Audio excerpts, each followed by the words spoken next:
I think the main reason is that when an actor talks to you, you hear the actor as well as the character.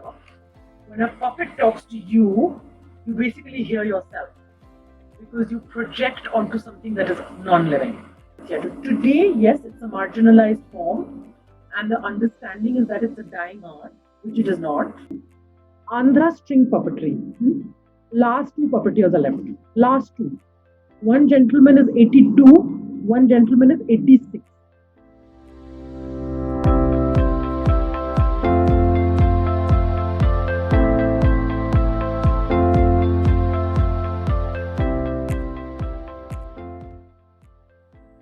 Anurupa Roy is a puppeteer, puppet theatre director, and puppet designer. She is the founder and managing trustee of the Katkatha Puppet Arts Trust, a puppet theatre group based in Delhi, India, since 1998. She has a diploma in puppet theatre from DI, Dramatica Institute for Film, TV, Drama and Radio at the University of Stockholm, Sweden, and has been trained in traditional glove puppetry from the School of Traditional Glove Puppetry in Naples, Italy, under Bruno Leone in 2002. She is a recipient of the Ustad Bismillah Khan Yuva Puraskar 2007 National Award for Contribution to Puppet Theatre by the Ministry of Culture. She is currently the General Secretary of UNIMA India, now known as UNIMA Puppeteers Trust, the Indian chapter of the Union Internationale de la Marionnette. We are so very happy to have you here with us today. Thank you so much for agreeing to do this.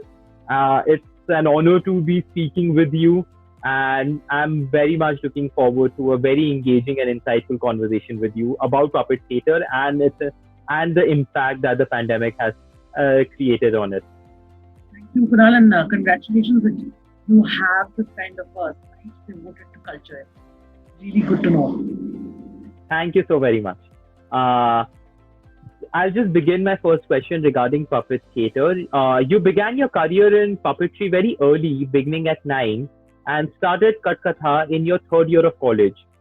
What is it about puppet theatre that drew you to it?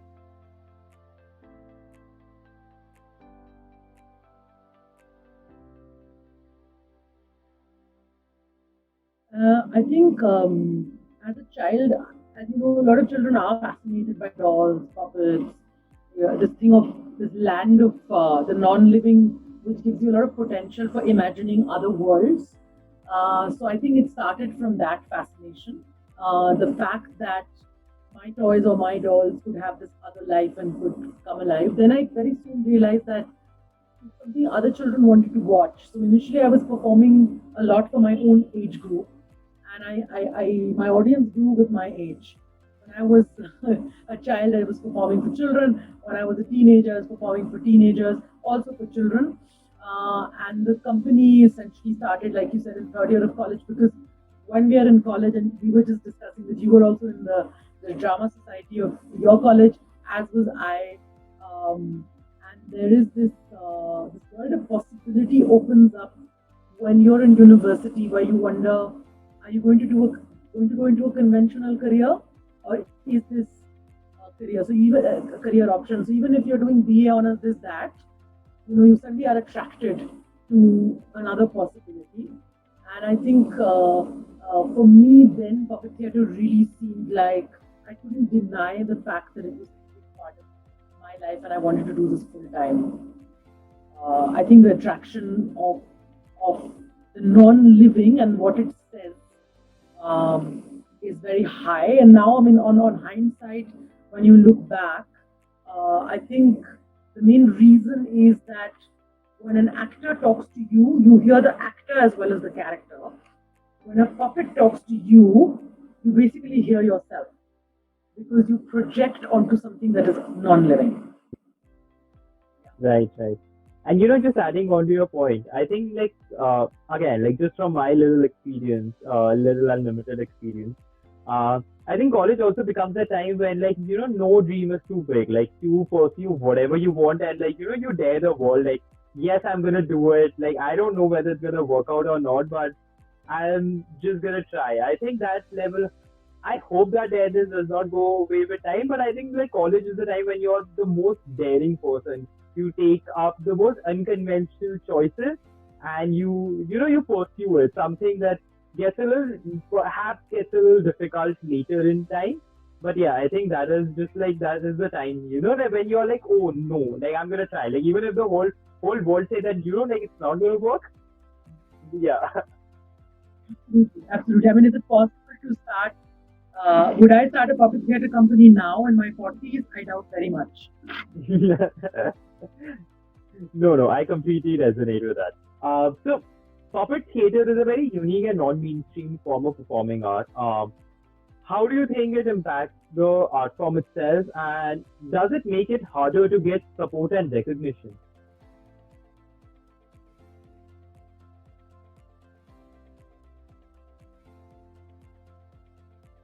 There are two sides to this.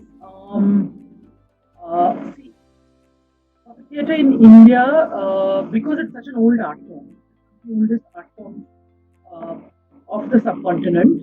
And also, one of the things to understand is that here, South and Southeast Asia, these are 3,000-year-old art forms where the performer, there was no separation that this is an actor, this is a puppeteer, this is a musician, this is a dancer. That's a very recent phenomena. That's only a few hundred years old. But traditionally, in the east of the world, you know, I would say this entire region, right up to Japan, the idea was that the performer was a complete performer.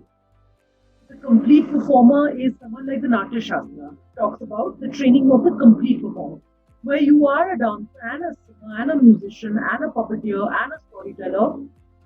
It's a Sarvagun Sampan is the concept that we talk about. Otherwise, you cannot be a performer.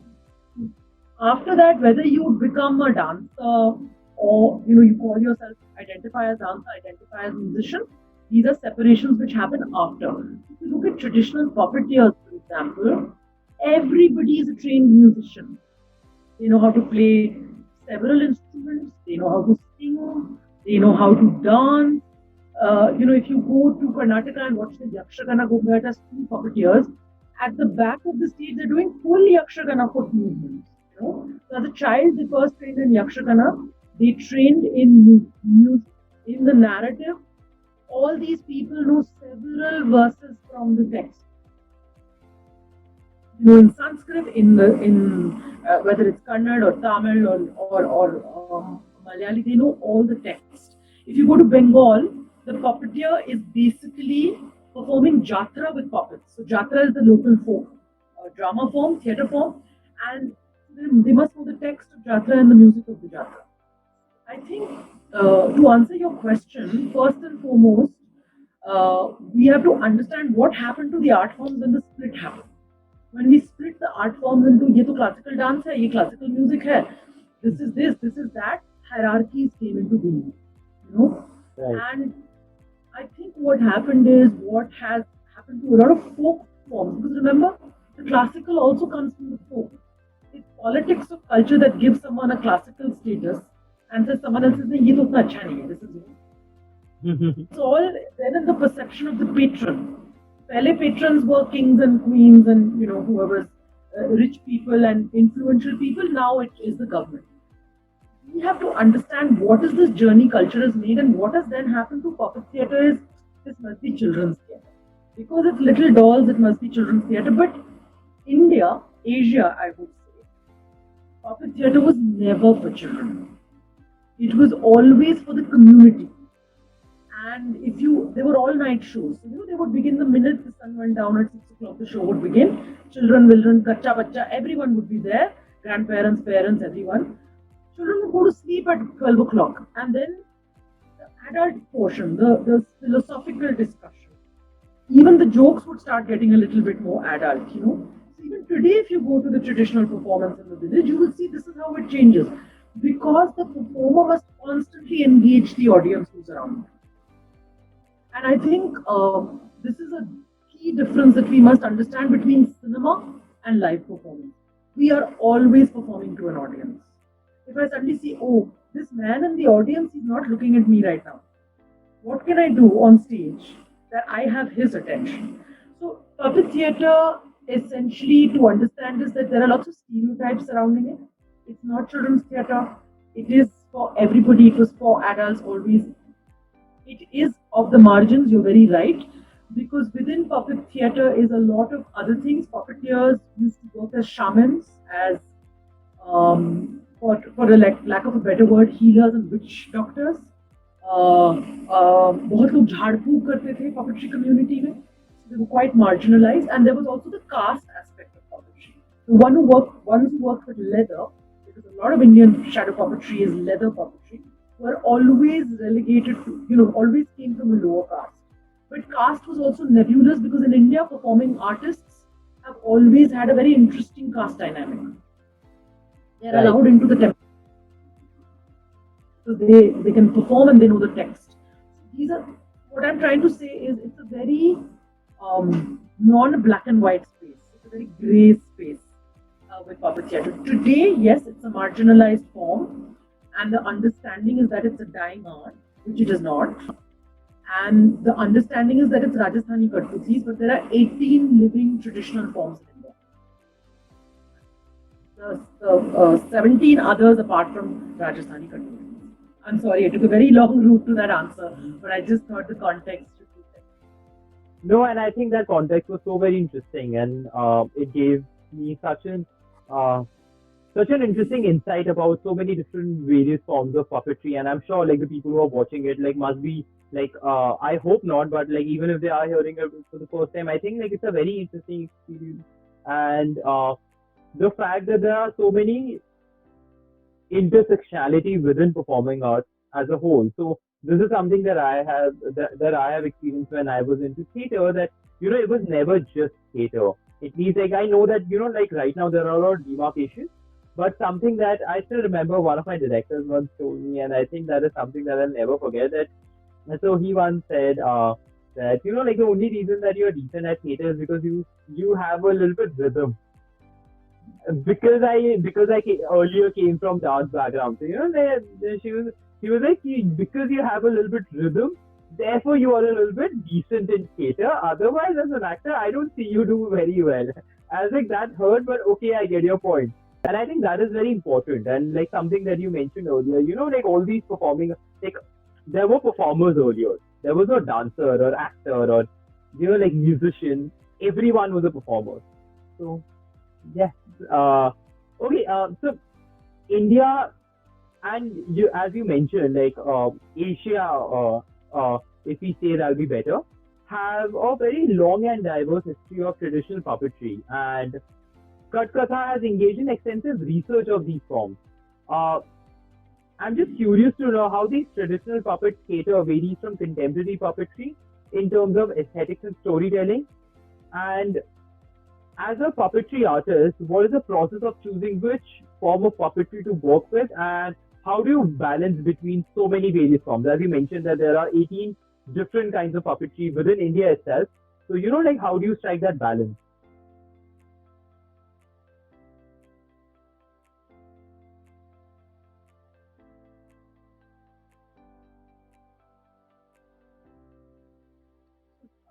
Let me start from the fact that the forms that exist across Southeast Asia, there's something very similar in all the forms. One is that traditional form comes from a traditional context.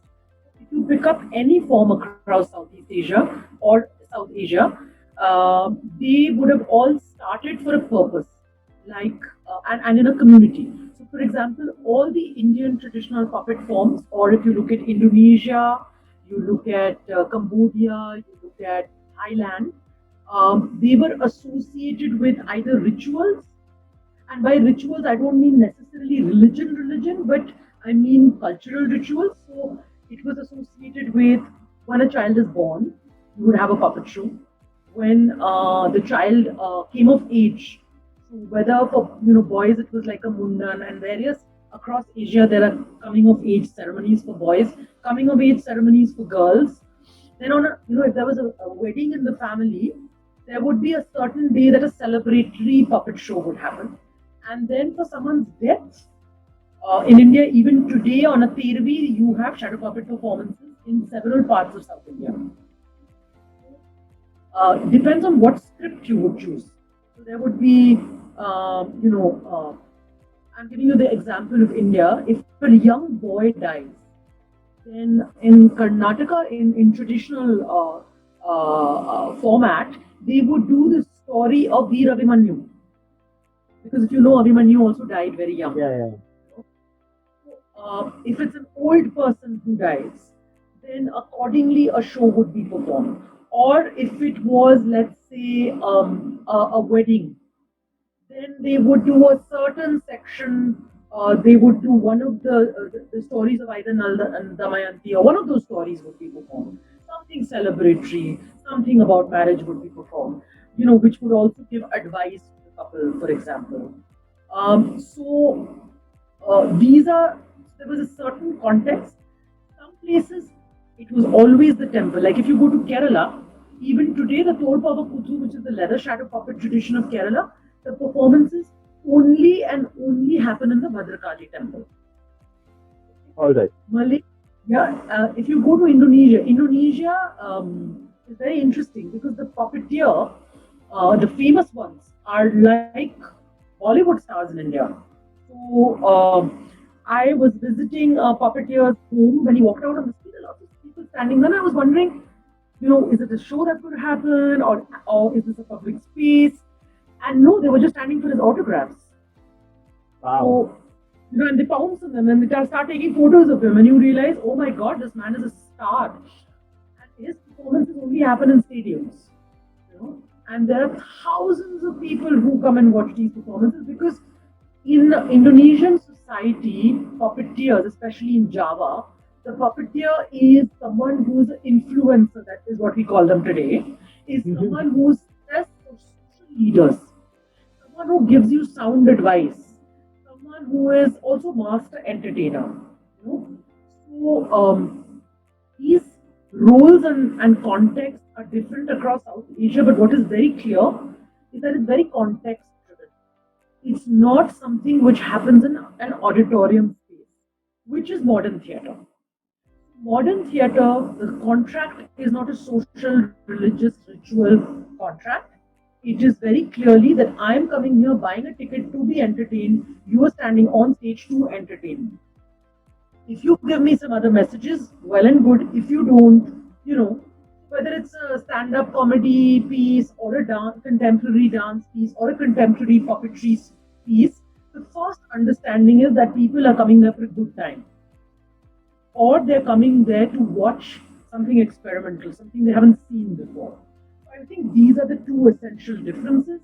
The assumption is there's a novelty and experimentation happening in modern theatre. Having said that, I would like to say that iska matlab ye nahi ki traditional puppetry doesn't have any, or traditional form doesn't have any newness. Because the reason why they are alive for 3,000 years is because they're constantly innovating. So, Bharatanatyam, what it was 1,000 years ago, it isn't today. Similarly, traditional puppetry, what it was 200 years ago, it is not today. Fields have changed, forms have changed, stories have changed. When the clowns come in to talk, the clowns are who can improvise. They'll talk about today's politics. Like if the last temple show I saw, the clown comes in and makes fun of the Pandit in the temple. And everybody's laughing, including Pandit himself is laughing. Because the permission is given to the puppeteer, it's assumed that टांग खिंचाई होगी. You call the puppeteer to a show. So I think the thing to understand is one major difference is the contract between audience and performer. It's very different in modern theatre and in traditional puppetry. I would say not very different. I think we also go to the modern, even to modern theatres, modern audiences go for solace also. It's not that time pass. For that, we go to Bollywood films. But I'm saying, we go for something more. We go for reflections. We go for the space between Bollywood and news channels is what I think theatre fills. Where it fills you with possibilities, probabilities, forces you to think, but doesn't say give you factoids or shove something down your gullet. It gives it to you in a very, it gives it to you through metaphors, the language of metaphors. The other thing is aesthetic. So the traditional aesthetic follows something which has come to it generationally. So that's a very important word I associate with tradition. ये धरोहर में मिलता है tradition. there's a generational passing on of knowledge in traditional forms. Uh, Whereas in modern performing art form, there's a breaking away from the generational knowledge. Though I have to say, nothing comes from nothing.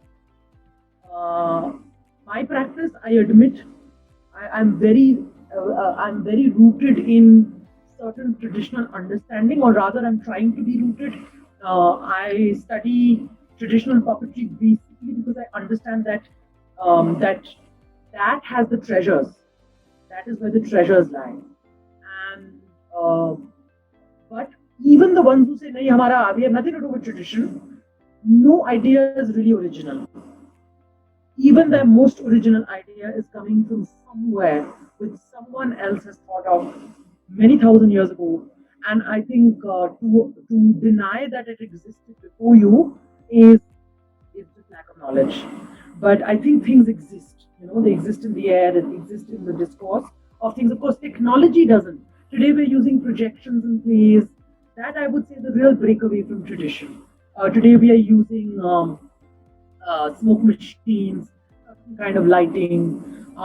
This is, of course, new technology. This, of course, may not have existed traditionally, but I think some root things continue to exist. If nothing else, the way the performer uses their body, it's been done before. So the possibilities of the human body have already been explored. So that is what I would really say, that contemporary or traditional, basically where the split comes in is in the desire to present something completely original. But is anything ever completely original is the question. Right. I think that's a very interesting thought. Like leave that answer with like what is it? Because like we talk about like this is a new thing. This is a like is it actually new? Like I think that is something that we explore in academia as well. Like we constantly explore that thing that like uh, if I'm writing a paper on law or on policy, how new is that? Like somewhere that idea always takes inspiration from somebody else's work. I may modify it, but there is always that inspiration. Like again, like it's very difficult to imagine thinking of a completely new idea, something that just came out of thin air.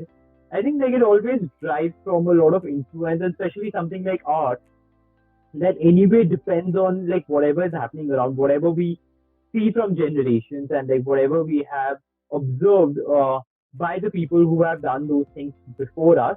So yeah, like there's always that like taking a lot of inspiration and then modifying it and like forming it in the manner that you seem to like in that very moment. So yes. Okay, so now we are going to come to the second part of the interview, in which I want to talk about how the pandemic has impacted the performing arts sectors. So it's no new knowledge. So in the last year and a half, there's been a lot of disruption being done to various sectors, and performing arts is one of the sectors that have been hit the hardest. Some art and theatre forms have been able to function through live performances and pre-recorded videos. Uh, how like has puppet theatre also been able to make that transition, and what are the kind of challenges that puppet artists are facing in this time?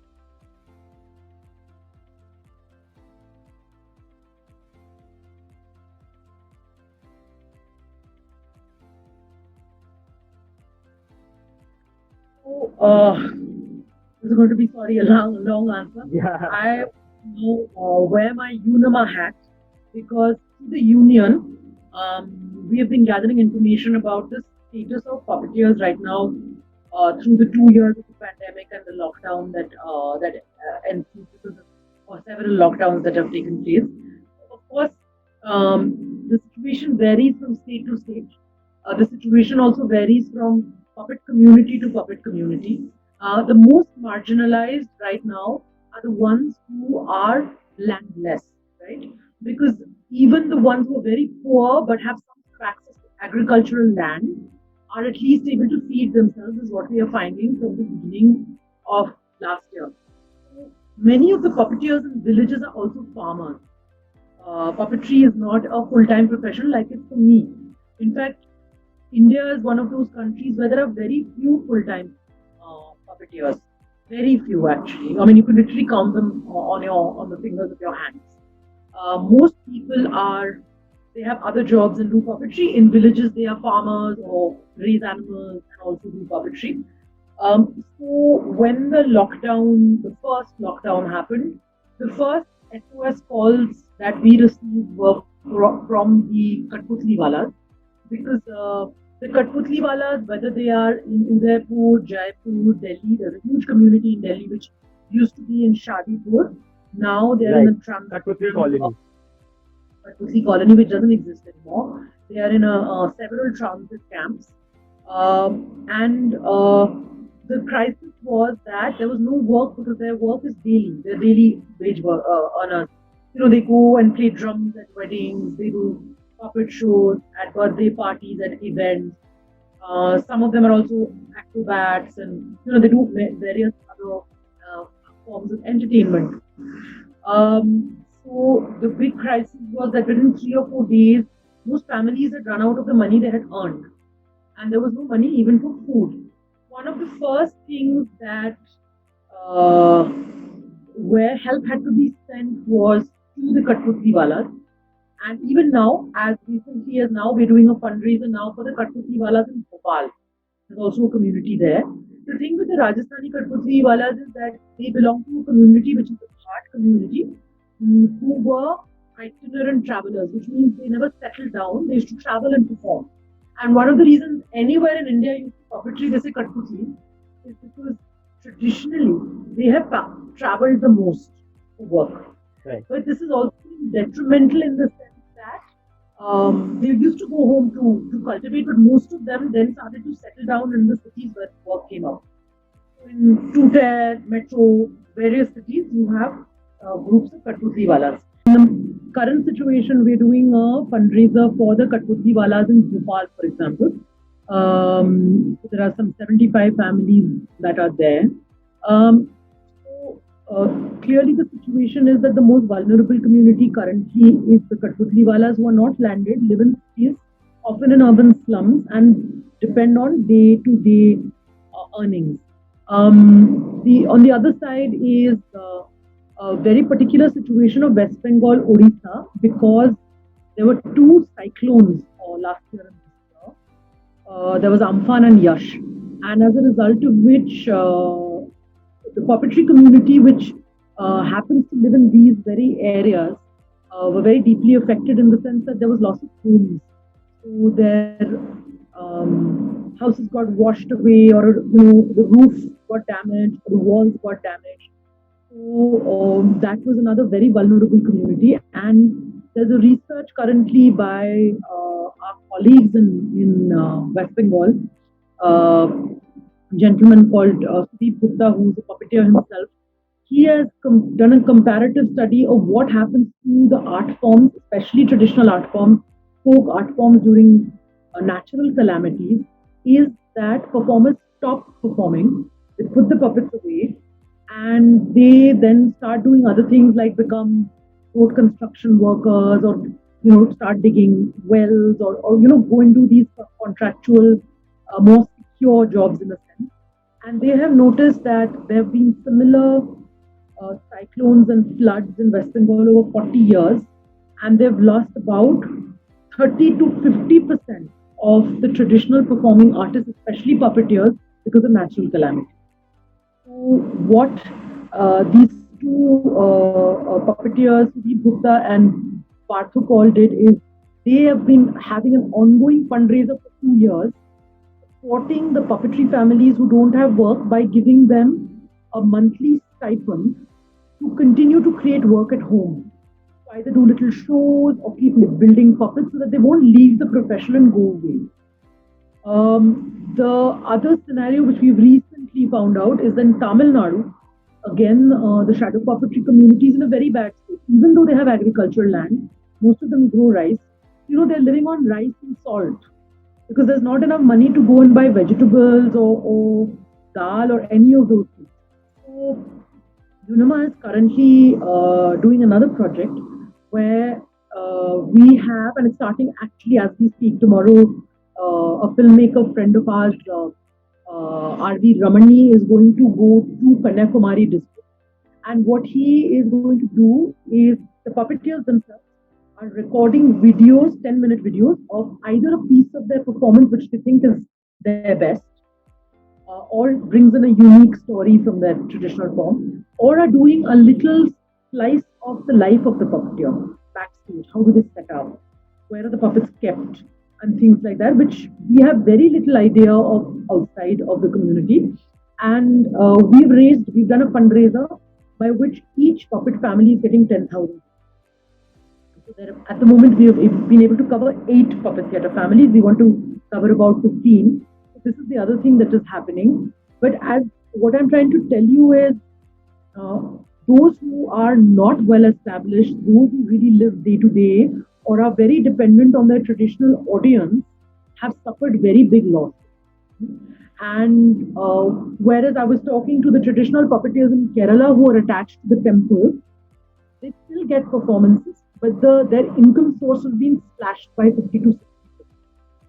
Now we come to contemporary puppeteers, and here you will identify with this, and you have theatre friends, so they can tell you this, that talk to anybody in the theatre community, the freelance theatre wala is very hard hit because they were living in a Delhi or a Bombay or wherever on rent, and so their rent was coming from the various jobs that they did, which meant one play here, one play there, some VOs here, some workshops. So it was a sum total of things which would ensure that they were paying rent and paying, for their expenses.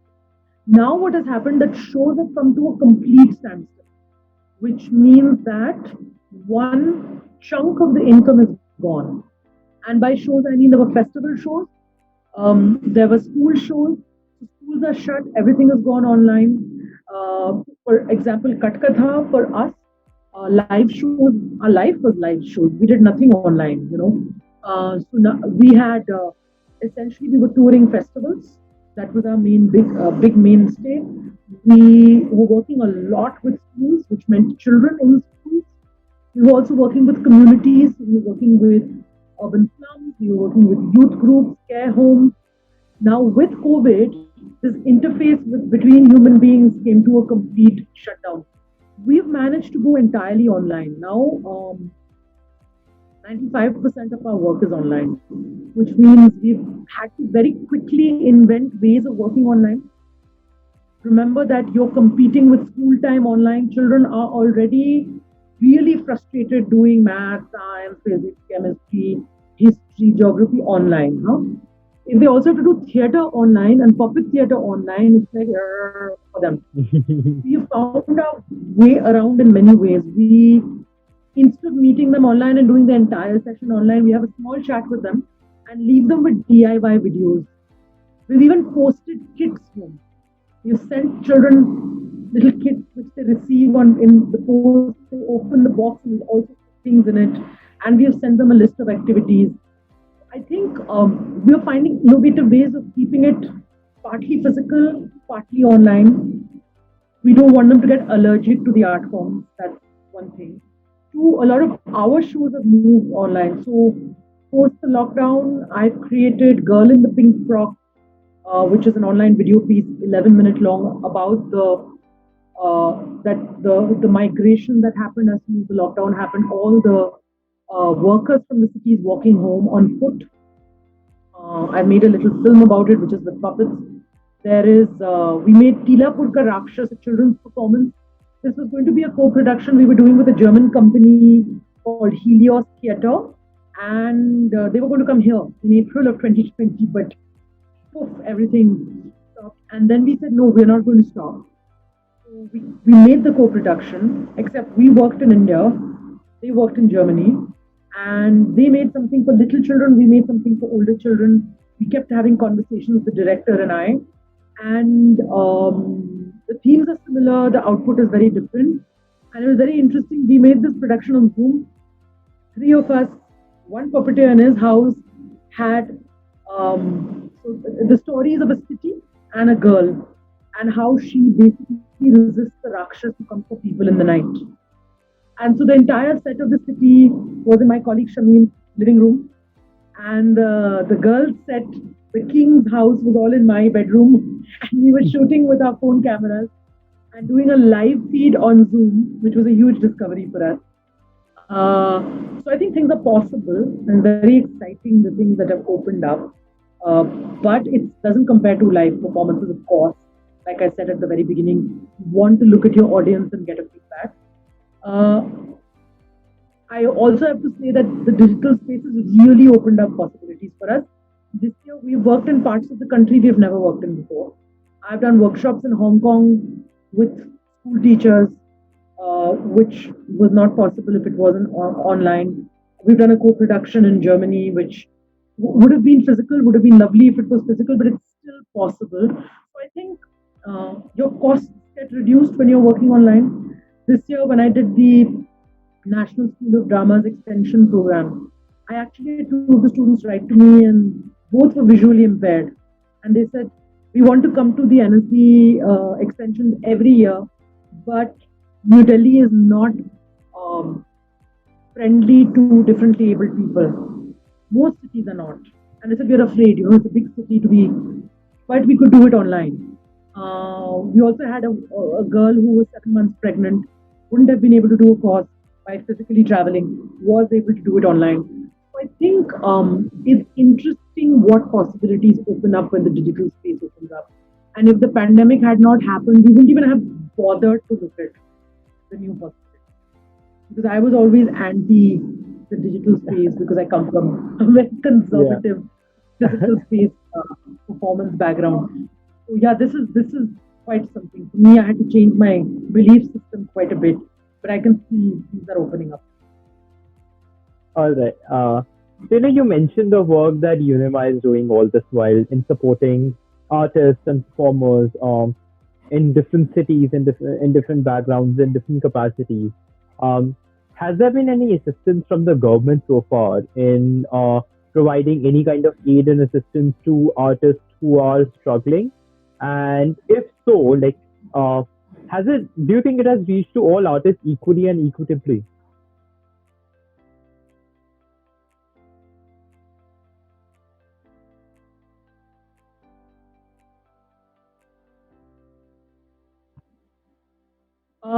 So this is a complicated question because the government acts in several layers. Huh?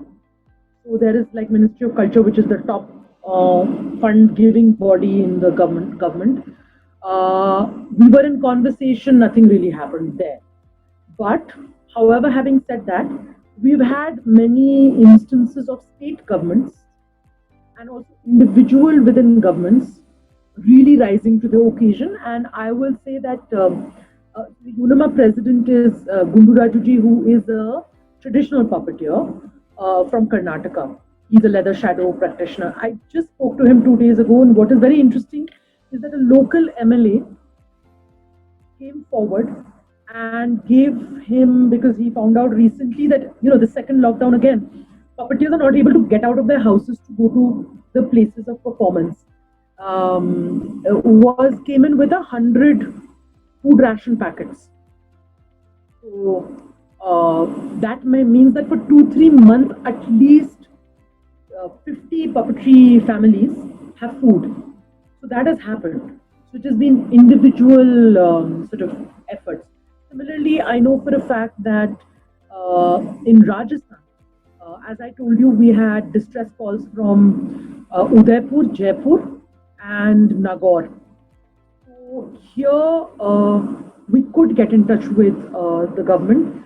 The tourism secretary actually got into a Zoom call with us, and she said, "Look, I'm sending someone tomorrow to see what the situation on the ground is." And sure enough, she sent someone to again a similar Katputli colony space, found out how many families were in distress, and first, of course, sent rations. This is, I'm talking about April 2020. And subsequently, something very interesting that the Rajasthan state government did is on their tourism website, set up a selling platform. So puppeteers could sell puppets and related objects on that platform, and they've done it for a few of the arts and crafts. So I think there have been individual efforts that have happened. certain government agencies, must mention EZCC, which is the Eastern Zonal Cultural Center. They, for example, last year supported several puppet families across West Bengal, especially post Amphan, by doing a digital and online puppet festival. What they did is played video clips and paid the puppeteers the fee they would pay, not the entire fee, but a portion of the fee they would pay if they were actually in a festival. And I know this went a long way supporting the Eastern puppeteers, for example. I've heard these, I know for sure, through UNIMA members and UNIMA itself.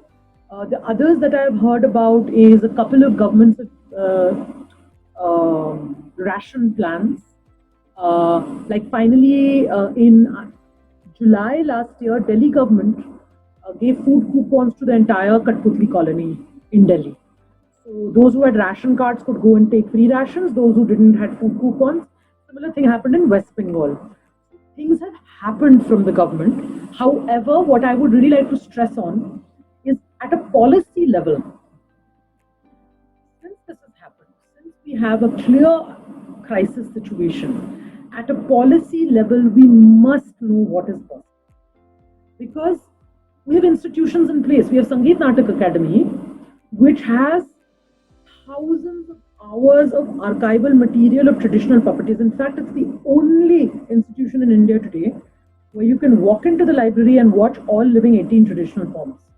Or koi jagah nahi hai where you can see a full performance, right?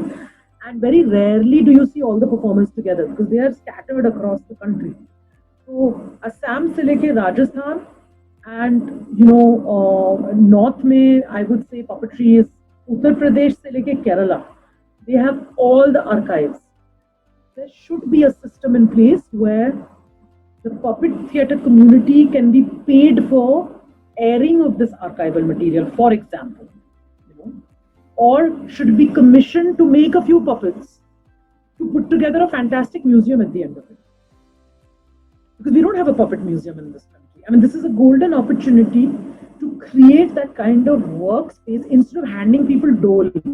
Instead of saying, ये लो तुम्हारे लिए पैसे, which takes the dignity of an artist away. Artists want to work. They don't want free fund money. It takes incentive away. It takes their passion away. So I would say this is a wonderful moment to create some project incentives to support artists. And at this moment, I should mention in the private area, the private sector, people have come through with brilliant ideas. Every other day, I see a call for a grant. Young artists can apply. Even if it's 30,000 rupees or 50,000 rupees, you create a short performance and somebody has raised enough money to give you a grant. And there is a solution there. That's a wonderful solution because you're keeping incentive alive in the artist, you're keeping a fire alive in the artist. And in the lockdown, you have nothing to do in the house, you do research. Here's the money, experiment, research, create new work. So it's really can be turned into a win-win instead of being, I have nothing, I'm going to accept some bhiksha from someone, in the form of food rations. It's terrible. It's terrible that we have come to this situation. Right. So considering that artists in India have been consistently neglected, as you just mentioned, by people who in power, especially those practicing non-mainstream art or are from marginalized communities, do you think that our perspective towards the performing arts need to be changed? And again, for what you have just mentioned, what further can the government do to support the theatre infrastructure as a whole?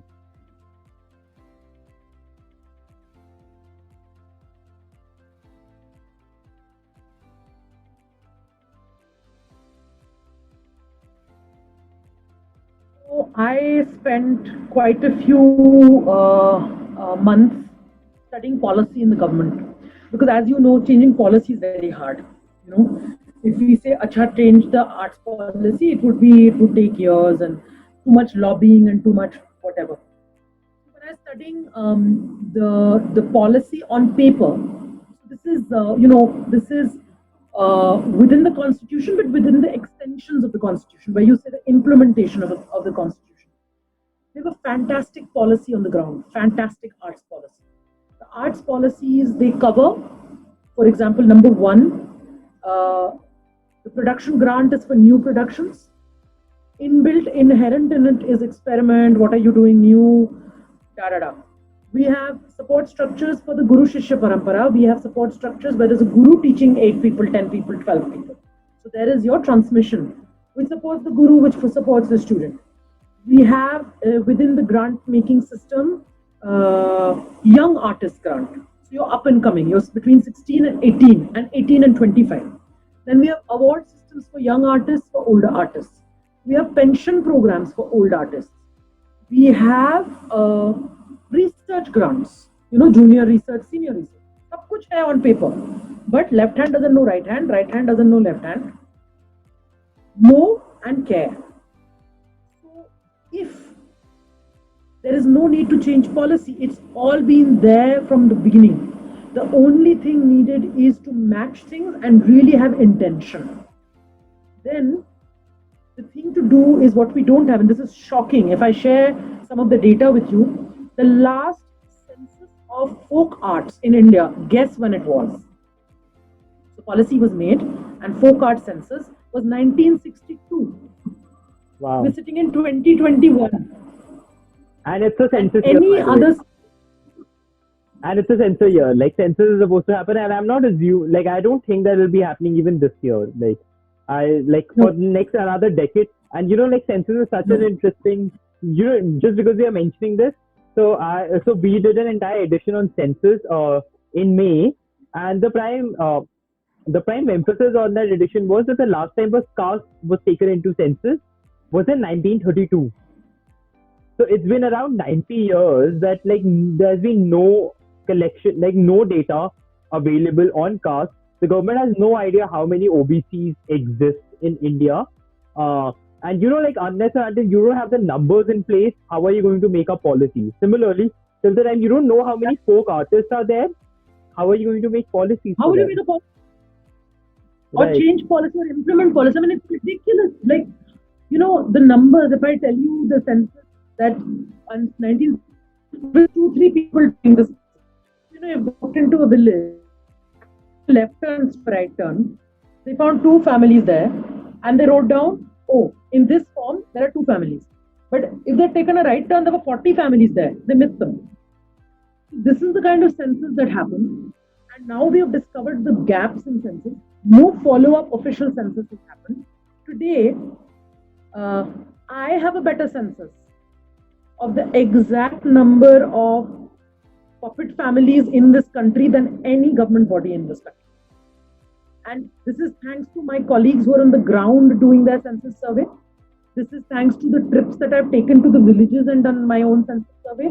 I mean, all it takes, and this is not a very big community, there are very few puppeteers in this country. All it takes is just contact these people who are actually there and even collect that.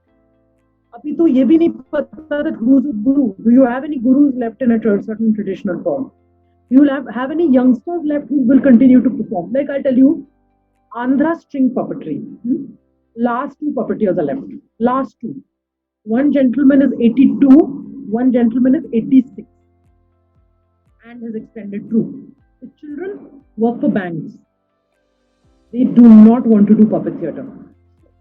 Isn't this a classic example of somebody like the state stepping in to say, no, we must save this art form, which means incentivize young people to learn this form. हमारे पास already है student teacher grant है Ministry of Culture में, but nobody knows. So the grant doesn't go where it has to go. It goes to some other person who doesn't need it, and it's not. These are crisis situations which have to be addressed. But since there's no knowledge, there's no action. And like you're saying, it's a lack of a census, it's a lack of a proper research on the ground. So I would say one of the key things the government needs to do is have someone actually devoted to culture, who's interested in culture, who would actually study what is happening. It is so interesting. Just like because like today it became like all the more interesting because like after the cabinet trouble and like I'm not getting political here, But it's so interesting, like how like people who are running the ministries, like like the ministers or minister of a state, they have zero background in that particular area. Like the current, like the minister of state for culture does not even have a background in any form of culture. Like like I'm keeping it as wide as possible. Had that gentleman come from any form of background in culture, like anything like theater, music, uh, like dance, any other form of performance, or any other various branches of culture, it would have made some sense. The experts becoming ministers in the developed countries, whereas politicians becoming ministers in a country like India. That's the basic difference. That Yeah, in India, politicians yeah. end up becoming ministers, and other countries, like experts become ministers. So yeah, and I think like So look, again, yeah, sorry. again, like, suppose, let's say a minister has a portfolio and he doesn't understand anything about that portfolio. At least keep an advisor who understands. Your advisors don't understand. Have you ever seen a performance? Look, okay, fine, you have become minister. Won't you go and check out some performance? Have you ever seen a minister come to see a performance? They come and light a lamp and they go away, and the last thing they're interested in is the performance. The last thing. Simply, I remember, um, I mean, can you imagine Siberia? Okay, we were performing in Siberia, and the festival of puppet theatre was done. It was a demand from the Minister of Culture because she grew up watching puppet theatre. So she said, look, Siberia has a very active ballet dance scene because, it's Russian Yeah. ballet would come there and they had an auditorium space. She said, why is there nothing happening for puppet theatre? I grew up watching puppet theatre. She commissioned and started a festival. And we were in this capital of Siberia, which is Khakassia. She's not stationed there. She moved there for 10 days and watched the entire festival. And I was like, will this ever happen in India? Will this ever happen? Sorry, but Like a no. Like minister I was like, I'm culture minister. This is my favorite musician. This is my favorite genre of music. So iska festival karo. So, the whole level of the arts come from passion instead of, this money's got passed. Give it. Do whatever you like with it. And you can see that in India. get a few pictures clicked because That's it. you need to put it on the website, and that's it. Like that's where it ends. I think that's like people in power come to these sort of performances or like meet people from these backgrounds just for three things: get the picture clicked while being there, while taking the bouquet, and while lighting the lamp. I think the second these three things get done, they're like, okay, I'm out of here. Like like bye. Yeah. I have seen it like in so many different occasions. Like so many people in power. Like they have stayed in those spaces and like they've left the second the cameraman turned away. It's like, ho gaya, chalo, done. Absolutely. I mean, so this is the thing is, I really, really believe that intention is everything because policy, if you look at a lot of Indian policies are actually in place, culture-based policies. I can't comment on other sectors. They are actually in place. They're great policies. In fact, there are other countries, Western countries, who don't have such good policies. I was just talking to someone in England, and see, Britain had a very good arts policy which they dismantled over the last 20 years. Like, just completely smashed it with the recession. But whereas we have policies and we just completely ignore it. And hota sab kuch hai bahi khate mein. The interviews happen for research scholars, the grants are given every year, but it just seems that none of it is done with logic in place. It's just done, pen pushing is done. So yeah, absolutely, it's very frustrating at the end of the day. Yeah. So like while we were discussing about like how like government has like what the government has been doing or rather like not doing, uh, how do you think audience or lay viewers can help support puppet theater, especially in this crucial juncture? Like like what can people like me, like what can like other people, like just like lay audience member do to support it?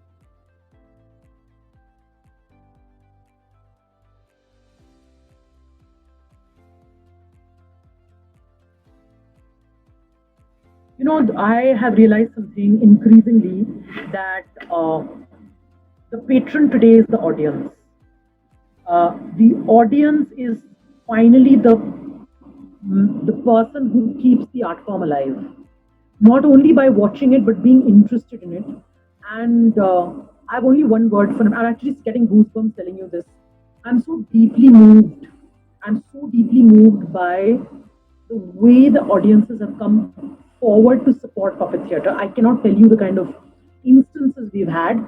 For example, when we sent the call for the Tamil Nadu puppeteers, was nothing but a little poster and a little recording of one of the puppeteers, and we collected the 80,000 rupees we needed to support 8 families in 24 hours.